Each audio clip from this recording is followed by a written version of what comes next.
Welcome to the Edwards Table. I'm Amy Edwards, and I'm joined here by my daughter, Maddie.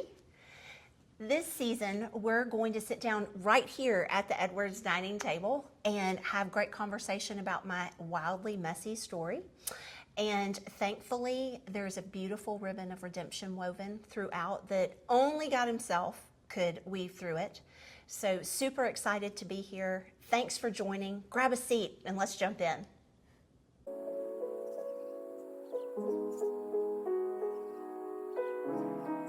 So glad that y'all are back with us again today. Just diving into the next part of my story. So last time you joined us, we started with my childhood, and we're kind of moving into middle school, high school today. Fun. I don't know of a person who has survived middle school that would ever use the adjective fun. Yeah. I think middle school for everyone is painful. It's very awkward. Is a good way to phrase that. Awkward, very good phrase. Yes, I think because I know from my experience, and even being a mom to two folks who went through it, is you're going like through physical changes. Your body's like growing weird. It like fluffs out, and then you shoot up tall, and then you fluff out, and then you shoot up tall. And you've got the hormones that are like on this roller coaster of, and trying to figure out like what is going on with yourself and your thinking, and your mind races, and it's just, awkward to the nth degree awkward. So yes. Well, so fun part of I guess we'll just go straight to it here. But like thinking about my time of like middle school, high school, kind of a part of my journey was in middle school. I was 12 turning 13 when Grandma remarried. Mm-hmm. So it had just been the two of us since I was like 5, and we kind of had our way, right? Like she worked 2 or 3 jobs at a time. So she worked a lot of nights, full time during the day, sometimes on the weekends. So she's extremely busy with work. I did a lot of spending the night at friends' houses and things like that. But we just had this rhythm of life. Like our life rhythm was good. Like I kind of knew that was just my life, was maybe spend the night different places during the week or whatever, so that she could work. And then, like I said, summers went up north. Right. Well, turning 13, and then bringing a man into the scene, for me, I did not like it. Like, I was glad for Grandma, but like was not joy-filled to have a man around. Like, you know, you have to think about how you're dressed all the time, and sharing my mom with someone else was not easy. And not to say that he didn't put forth an effort to try to, make it kind of a family feel or whatever else, but I had a mouth on me, super sassy, and just was going to fight it really hard. And it was wild too, because Grandma and I, like, for all those years lived in an apartment, the two of us did.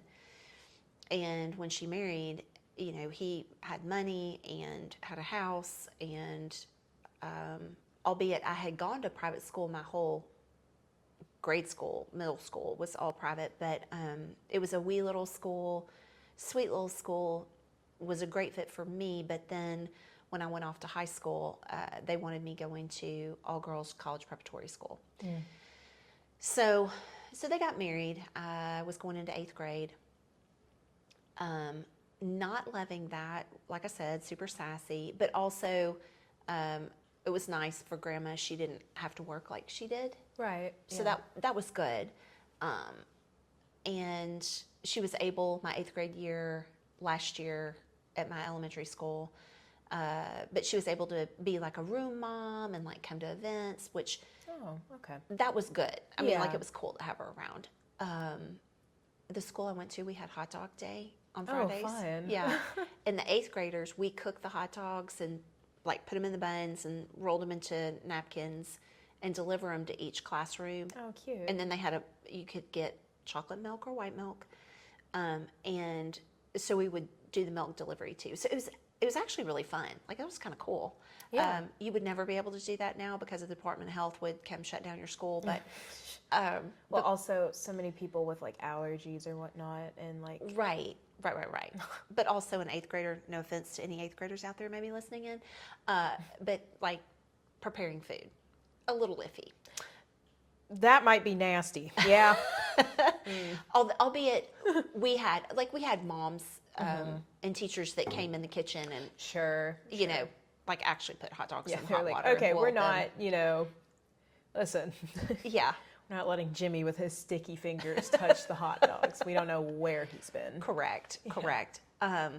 But yeah, and we had some fun times that way. But when it came time for me to go to high school, like as a girl, and I think if you tuned in last time, you heard a bit about my childhood and just some sexual abuse from my father. That played a big part of me and boys. Like, I wasn't really, I just wasn't into, like, I had some girlfriends who were like, whoa, boy crazy. Like, Yeah. oh my God, like posters everywhere and, like signing their name with the boy's last name to become, kind of a thing, Okay. like Yeah. that kind of thing. And where I was more like friends with boys, but I wasn't boy crazy is what we would call it. So I like boys, don't get me wrong, but it wasn't like I was just dying to be dating someone when I was in middle school. When I went on into high school, like I said, went to an all-girls college prep school for 2 years. And I'll talk about the boy thing here in a minute, but the lack of preparation that I had academically when I went there was astounding. And I was petrified to go to school there. Scared because most of the girls had been going to the same school together since they were in pre-K. Oh, yeah. So like you're going into 9th grade and with a slew of girls that are all knowing each other and they've been doing life together all these years, Right. And it's hard because, like, even like getting into any kind of, I don't know, maybe like extracurricular activity or like, you think about like, Bible studies and stuff and whatnot. Like, sometimes those people have known each other for like their whole lives, and it's really hard to fit in with that. Yeah, like because break you don't in know on where it. your place is, kind of yet. Right, and it takes so much time, like to get to know people and truly get to know them, not just on a this on high a like surface acquaintance level. And so, I was definitely one that Grandma had to push out of my comfort zone constantly. She would push me to do things that I didn't want to do necessarily, but that were good for me to do. So like, they signed me up to go try out for the volleyball team, and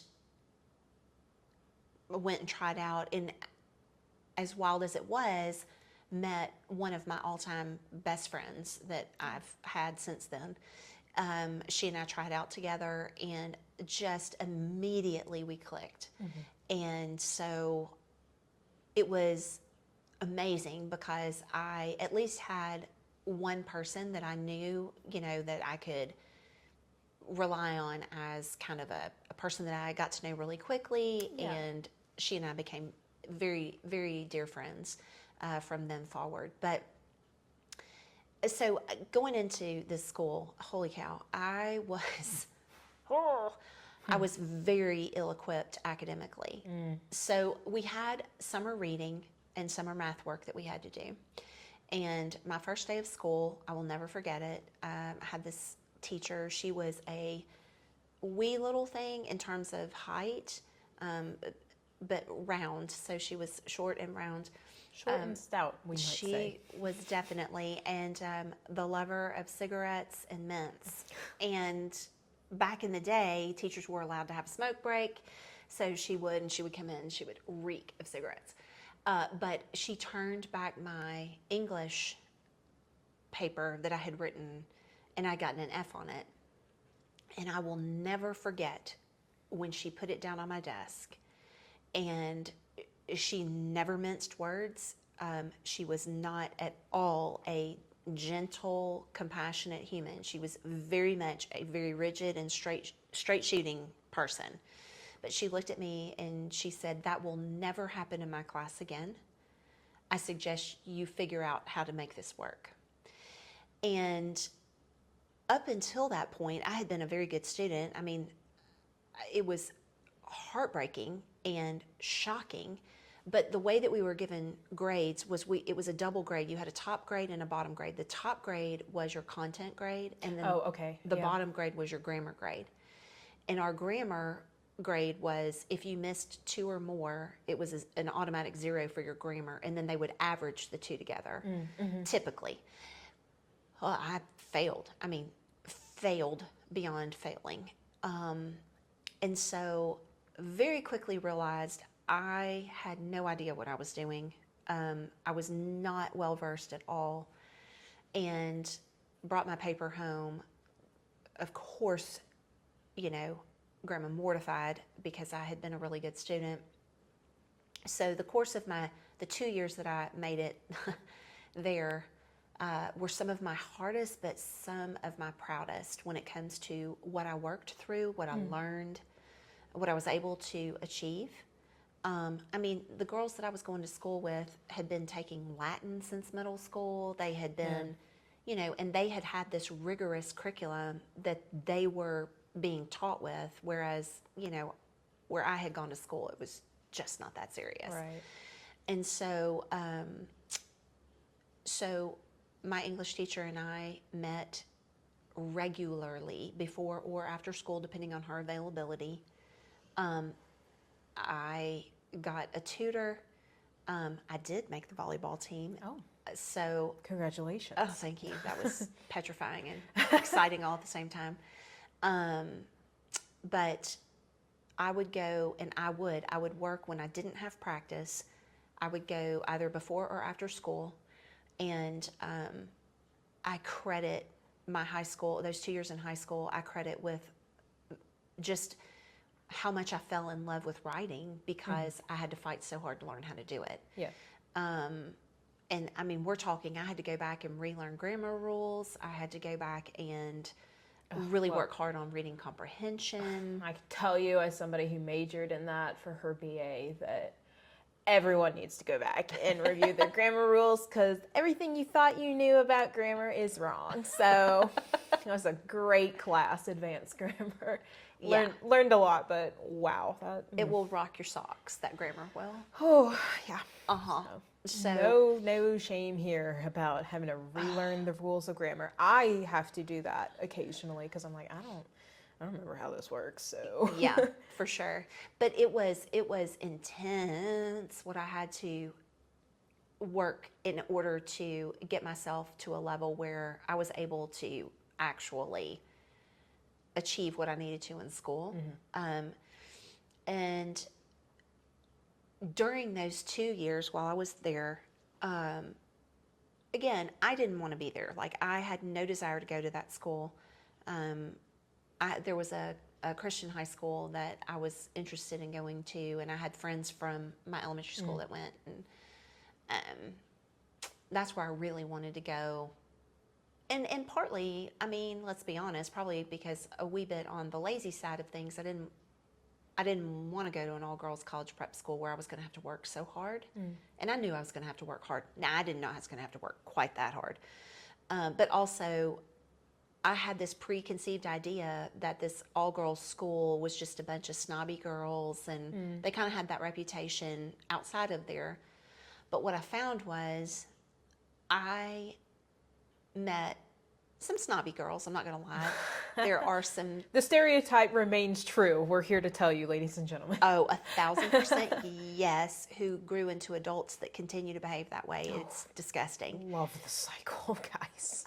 But what that tells me too about them is 99.99999% out of 100 times is that they have some things that are in their life, painful things that they've either experienced or they're living through. Oh, yes, for sure. And so they carry that and then project really nasty things off onto folks who maybe have lived through it, but also have come to terms and peace with the fact that, yeah, some really terrible things have happened, and that does not define who I am. It just made me into the person that I am today. Yeah. So all this to say, but I met some of the most amazing young women, just incredibly gifted, either because they were academically strong or just gifted in the sense of having these beautiful hearts and beautiful personalities. And it was amazing to be around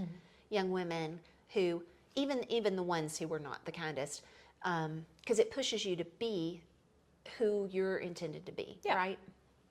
And then the staff, holy cow, the staff, just incredible. Some of them who teaching us to be thinkers and question askers and things of that nature. And so I always reflect back on those 2 years, and as hard as they were for me academically and sometimes socially, it wasn't always a bowl of cherries. But man, I am thankful for those 2 years. And then when I finally convinced my mom, it's like, I really do not want to be here. It is because it was so hard. I mean, the hours and hours and hours I would pour over work, and then I was expected to, I did theater, I did volleyball, I did basketball, I did all these things, and to try to balance all of that, I just wanted to kind of not have to do all that. So I did transfer my junior year, and that was hard. It was hard to leave friendships that I had made, but also it was important for me to be able to breathe for a little bit. Yeah. And I will say, academically, when I did change schools, my junior year was a joke. Well, that's good. Full transparency, I did get caught doing this, but I would take papers that I had written my freshman year and change the cover page for the date, and I would just turn it in. Wow. Because I'm like, I read this book 2 years ago, I wrote a paper on it, and I'm going to be lazy and not write a new paper. And I did that for a couple of times. And then I got caught by my English teacher in 11th grade. It's okay. I know for a fact while I was in college that multiple of my classmates, and of course we were a small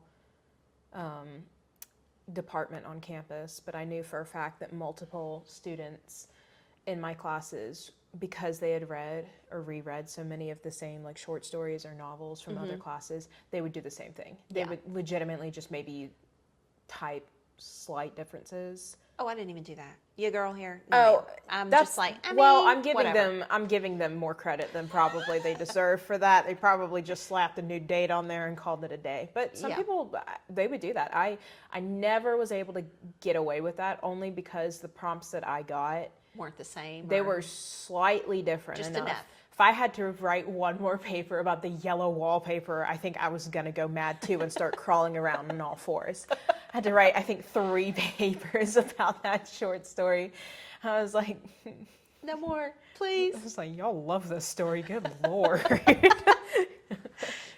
Yeah, I got busted. But she and the headmaster and I sat down, and she was not impressed that I had done that. And she, I can't remember how she caught it. I think because, so we didn't have computers. Right. We had word processors and typewriters. And so instead of retyping everything, I think they had us maybe each page we would have to put the date or name, the page number, whatever. And I think it was different per school, the way that this teacher asked versus the other, and I didn't update it. And so I got busted. But she and I sat down with the headmaster, and he was, this was a Christian school, so obviously honor and honesty was expected or whatever. Right. And I didn't lie. I was very honest. I'm a terrible liar. Ugh, horrible. Anyway, and so he asked me, he was like, well, Amy, why would you do this? And I said, well, I guess I assumed when I came here that academically the schools were on the same page. And I said, but I'm 2 years behind here.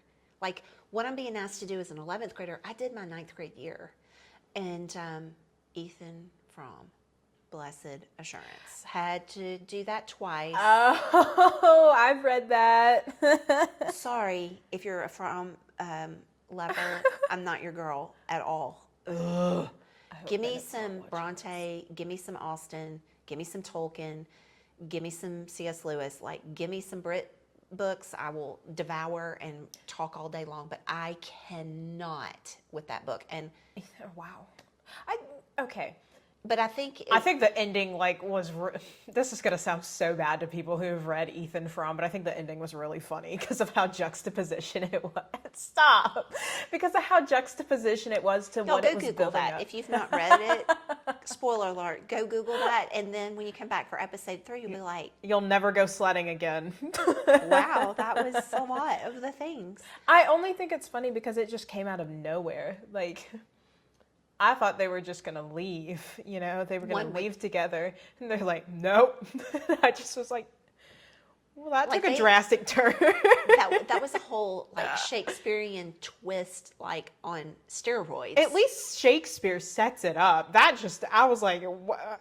And I was like, our preconceived, I guess, clue of this happening was it was snowing before. I'm like, and that literally is the only context clue you're given. There's no foreshadowing in that book to me. And it just drones on. I'd have to reread it. Yeah, I probably would too as an actual grown adult human. Got to put your big girl pants on when you read Ethan Frome. Oh, yeah, but needless to say, that was the book. And I think that's part of my disdain further Yikes. of why I don't love that book even more was the horrible embarrassment of getting caught. And my argument too back to them was, but did I cheat? Because that's what I was accused of. Yeah. And I was like, I have a hard time swallowing that pill because it's my work. I read the book. I reread the book. I even read it again with them in 11th grade, but I didn't rewrite my paper. Now, you can accuse me of being lazy. Yeah. You can even accuse me of not having done an original assignment. But the problem is that to call me a cheater, that really rubbed me raw. Because I'm like, I could understand if I took someone else's paper and I put my name on it, yes. But their version of cheating was a little different. Hindsight, was it cheating? It was cheating the system. I was going to say too, now, whether or not they actually thought this, right? Who knows? I don't think so. But anyways, I wonder too if it's like you being cheated out of your education as well. Like, sure. Not necessarily of like, oh, you didn't write like a paper like everyone else. Like you're cheating. You got to take the easy way out. I wonder if it's too like you cheated in terms of like giving yourself the opportunity to grow as a writer. Yeah. And come up with a new premise based off of the same story you were given. I don't think my teacher was feeling that. Maybe the headmaster, he probably could have been. I think she was just flabbergasted because too, I, albeit have a sassy mouth and whatever else, was not a difficult student. Yeah, apples and trees right there for the both of us. Showing up to class, usually first or second row, paying attention, participating, that kind of a thing. So And two, I mean, being a girl, typically that is more the norm because of how we're wired, you know. So like, I think part of it was just hurt feelings that, oh my gosh, I can't believe you actually would do that to Yeah, me, they Amy. taking it as like more of a personal Personal. insult or like, you know, personal disrespect towards her as a teacher, Right. versus, yeah, Just, I mean, literally, I was just being lazy. Um, so I don't know why that stood out, but I will say this too. So during those 2 years of high school, I got really involved with the theater department okay, and loved being on stage, loved being a part of that. Um, and so, whereas I had skating when I was younger, I had theater when I got older. And that was kind of my place to go and not have to be what everyone expected or told me to be. And I loved it. I loved being able to get into a character. I loved being able to manipulate response and reaction because of what I was doing on stage. I loved drawing that out of an audience. Like, because I loved the giving someone an experience. yeah, And I mean, now understand, I mean, we weren't doing just these uber serious things. We were, a lot of what we were doing, like one of the productions was Cheaper by the Dozen, which is super fun and lighthearted and whatnot. But Seven Brides for Seven Brothers. I mean, like, you know, like classic things that are, they've got some sillies and they've got, I dare say anything serious in it, but so I loved it. I loved being in a costume and being able to be in front of an audience, and then getting that reaction and that response was something I loved it. Like, it was just so much fun. I loved it. So that was kind of academic, what I was kind of into in school. When I made the switch into the Christian school, unfortunately, like I said, the school I had been at, all girls, college prep, had a reputation. And it was evident when I came into my 11th grade year that that had not changed. So my phone would ring. Boys had an expectation that I was going to sleep around, that I was super loosey-goosey, because pretty much, I mean, what was said about the girls at the school I went to was, you know, were just a bunch of sluts and whatever else. And I mean, it couldn't be further from the truth. I was not, like, I dated boys, but like I wasn't about, like, you know, putting myself out there or whatever wildly. There was a longing though for a guy that would treat me well and who really wanted to be around me, like desired actually to date me. Unfortunately, the boys that I dated weren't that. You know, it wasn't, I don't know, it wasn't anything crazy, but it just wasn't, that just wasn't. And dating then versus now, it was looked at a lot differently. Like now, Yeah. I feel like, especially with your generation, my goodness, y'all were born, I think, like wise old people. Y'all's generation, to me, and what I view, and you can certainly speak to this, but what I see in you all is, not everyone, but Sure. but I think the overarching is like, you're looking at dating as a step to marriage. And so, not that you're not willing to go out with guys, but like, Yeah, I think- you're more limiting of, you know what, I Yeah. mean, like, thank you for asking, and undeniably, this is not someone that's gonna potentially be, not necessarily marriage material, but just kind of in that realm Someone of, you could see yourself going out with. yeah. Well, it's interesting too, because like, so coming from being a Gen Xer and not having internet, not having social media, and thank God, not even having cell phones until we were closer to like college age, young 20s.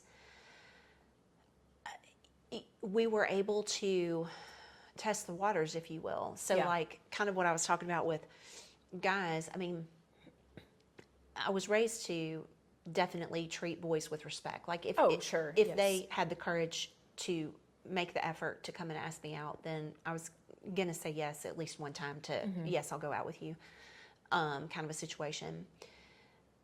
And what's interesting is, I think what I found, like I said before, not having a great example, well, not having a good example as a father, one, but then two was not like Grandma's husband at the time. It was this weird thing with like, I was desperate for a man to truly be a good man and show me what it was to be a good father. And unfortunately, he was not a good man. He was not a faithful husband. And I found that out about him very early in their marriage and kept that a secret for a long, long, long, long time. Not maliciously, but like, I didn't know what to do with that. I mean, what in the world, what do you do? You catch him with another woman and then, I don't know, I mean, 14 years old, I have no idea what to say. Who do you tell that to? Well, I didn't tell it to anybody. But I also knew very clearly what I didn't want when I was going to like date a guy or whatever else. Yeah. Unfortunately, the kind of guys that I would date sometimes were those boys who were like, they just wanted a girl on their arm. Yeah. But then when they found out, oh, you're not a girl who puts out, oh, well, that's not for me either. And so the sad part about that was that then I felt like I had to say yes to things I shouldn't have said yes to. You know what I mean? And I think about, like, I reflect on all of that, and I'm like, thank God, thank you, Lord, we did not have social media, and we did, you know what I mean? Because, like, mean girls, let me tell you something, mean girls have always been around, and we all have been mean girls at one point in our lives to someone about something, but girls who just made it their mission, I cannot even imagine having to live with in that realm, and then also to have it get spilled all over social media and things like that. Yeah. On the one hand, not that bad. On the other hand, I'm also like, that's still really deplorable behavior, and you should be held accountable for that, because nobody should be saying those things about someone else. Right. Well, and I think too, I mean, the old saying, I mean, what goes around comes around. Absolutely. Yeah. And it's crazy too, though. There are people that are bold enough to actually say it to your face. Oh, yeah. Few and far between, because, like you said, the majority of people are not that courageous. Yeah, it's easier nowadays to just say something But online. now, you know, on a keyboard, people are ridiculous with some of the things. And, I'm sure if you went back and looked at my social media, there are things that, it's kind of like, shut up, don't say anything else. But yeah, so all of this to say, Generation X folk and what we did and how we lived back in the day or whatever else, I'm very thankful for not having social media. I'm very thankful that we were not inundated with this just ridiculous overload of information, because it's constant today. It's constant if you don't protect yourself from it. I do wonder, like, what I would have been different. I don't know that I would have been. Probably not.